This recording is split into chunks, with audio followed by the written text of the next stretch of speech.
Sean Elm, Superintendent of the University of Rochester's East Educational Partnership.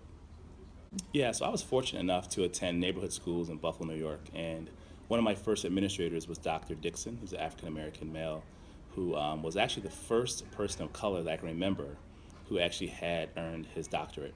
And so I think early on I knew that receiving your doctorate was attainable, and when I completed that task, I really remember thinking about Dr. Dixon, his influence on making me think about getting a doctorate. Yeah, I think there are times where you feel that you are on an island, and that's more so from a cultural island, meaning experiences and jokes and some kind of cultural context and norms and background knowledge. But I think sometimes it's my own insecurity around certain things, and other times it's exactly what it is, where there's just not a sense of community in those spaces, and so you find yourself, especially in settings where there aren't strong systems, looking for a social group. And when there are no obvious social groups, you often feel alone and isolated. In school systems where they have a strong structure and they're focused on certain goals, then regardless of who you are, you coalesce around those activities, and so you become better friends and you get to know people better. But in systems that are broken, or systems where there's not an overt attempt to build culture, it can be a very lonely place when you're one of the only ones.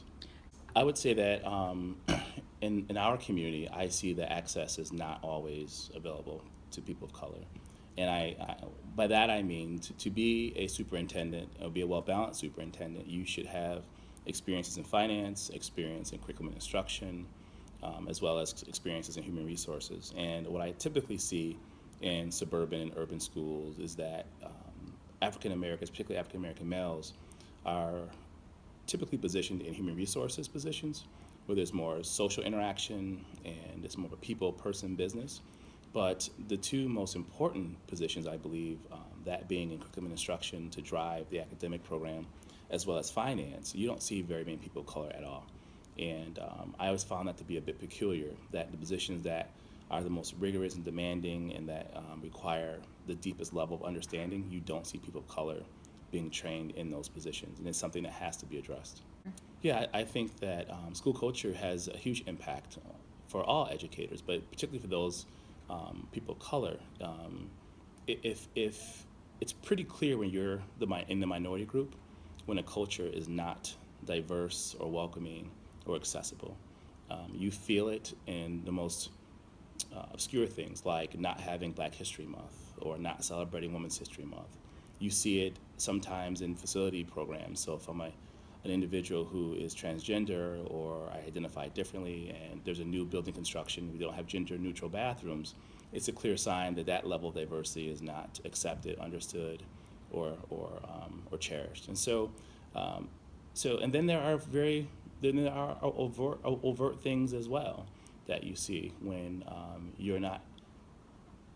your expertise around cultural inclusivity is not called upon by those in power. And so there are definitely ways to mitigate that. I've seen thriving schools that are predominantly white that have truly embraced the ideals of their community, and they intentionally go out and move beyond just the diversity training event and truly create inclusive environments for their students and for their staff, and for themselves. And I think that that people of color definitely add positive value to schools, but I think establishing diversity of thought in the short term for all employees and all school systems is needed, but with the end goal that they will also look to diversify the workforce as well, to just add another element to those school systems. But it's clear when school systems have that as a key component of their school mission and vision, and it's also clear when it's just an event that typically is in response to something that happened in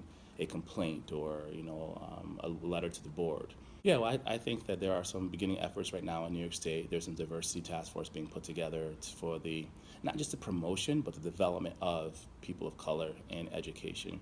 There are a ton of people right now in the pipeline, if given the right opportunity and the right exposure and the right mentoring, would be dynamic administrators throughout New York State.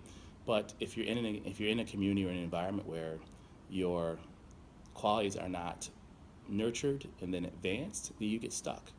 And I've seen many people just get stuck and not see those opportunities as possible. Again, I go back to Dr. Dixon.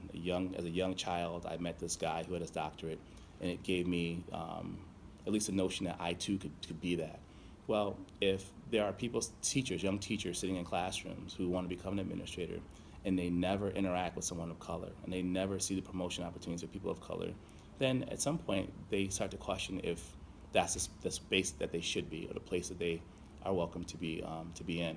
And so we have to change the dynamic. We have to continue to do things like this to show how an inclusive environment not only supports the people of color, but it also makes all of us a little bit more knowledgeable and understanding about inclusivity and diversity, and creates an environment where we all become champions of diversity.